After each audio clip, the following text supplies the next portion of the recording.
Sejarah singkat asal mula 9 nama Wali Songo. Sejarah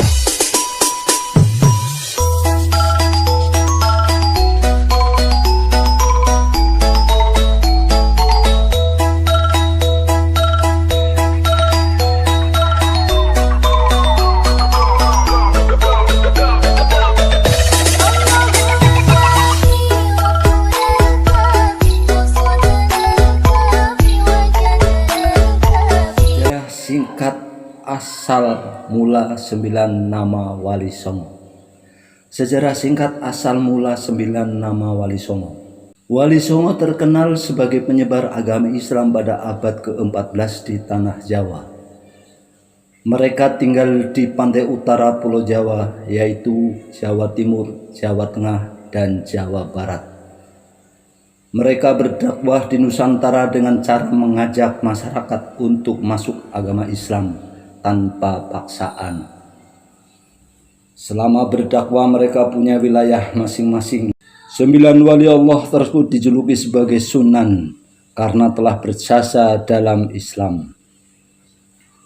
Masyarakat Muslim di Indonesia mungkin sudah tidak asing lagi dengan adanya Wali Songo.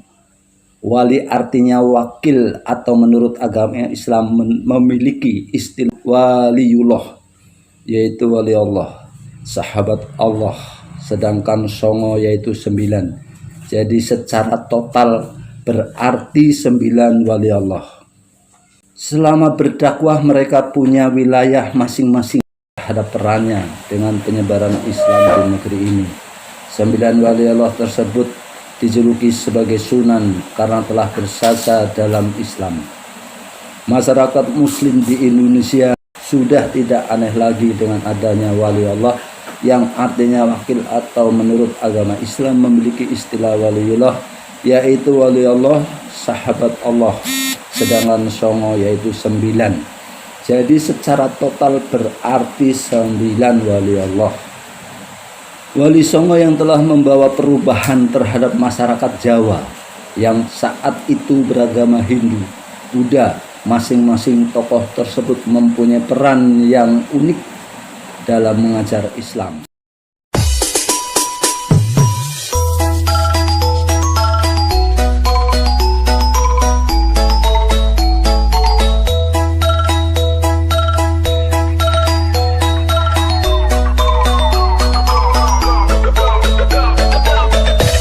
Satu, Sunan Gunung Jati, Syekh Syarif Hidayatullah.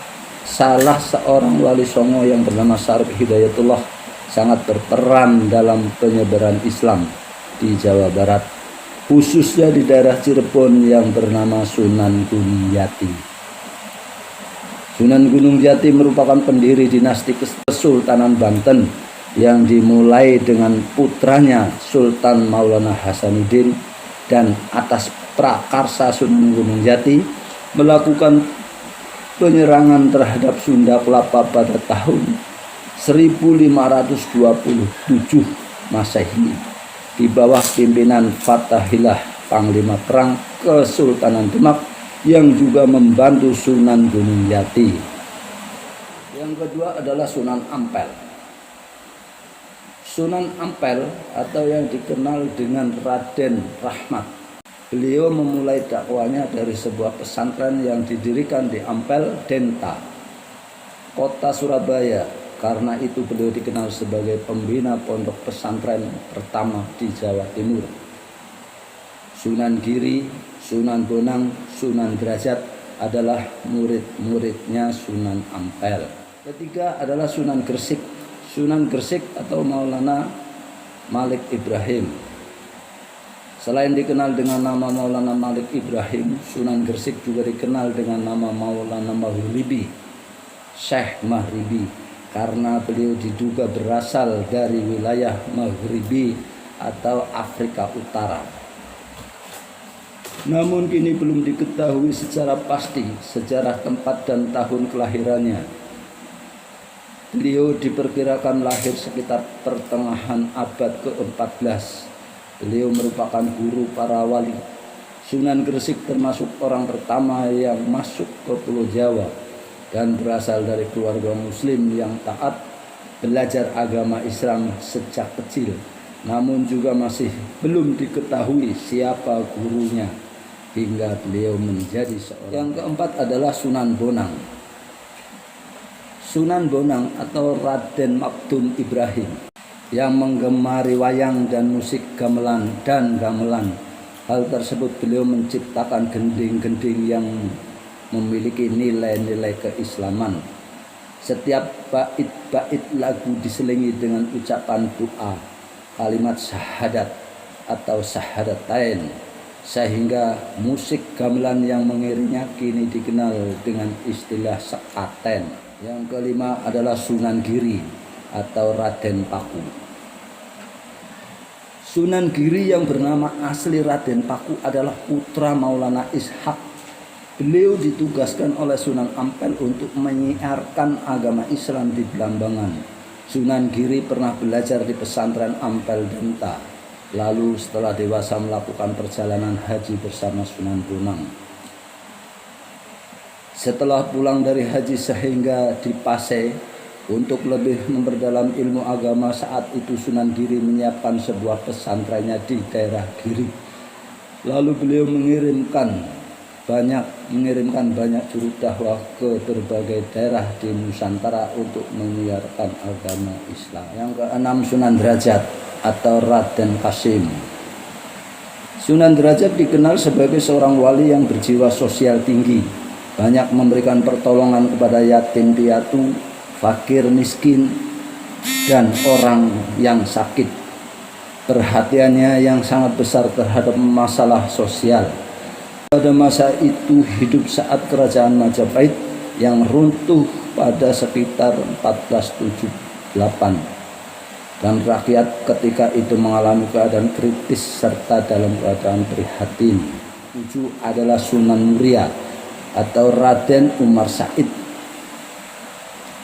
Sunan Muria adalah seorang wali Allah atau wali songo yang sangat berjasa pada penyebaran Islam di Nusantara. Putra Sunan Kalijaga ini dikenal suka menyendiri dan tinggal di desa demi menyiarkan agama Islam. Yang kedelapan adalah Sunan Kudus atau Jafar Shodiq.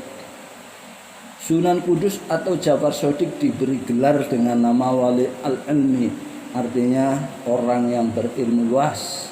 Oleh para wali songo, mereka memiliki keahlian khusus dalam bidang agama. Beliau juga memegang peran penting dalam kepemerintahan di daerah Kudus. Yang kesembilan adalah Sunan Kalijaga atau Raden Syahid. Sunan Kalijaga dikenal sebagai budayawan dan seniman seni suara, seni ukir dan seni busana. Beliau menciptakan aneka cerita wayang yang bercorak keislaman. Sunan Kalijaga memperkenalkan bentuk wayang yang terbuat dari kulit kambing atau wayang kulit, karena pada masa itu wayang populer dilukis pada semacam kertas. Wayang beber. Dalam seni suara beliau adalah pencipta lagu Dandang Gula. Demikian sekelumit cerita 9 wali atau wali songo yang berada di Pulau Jawa. Terima kasih.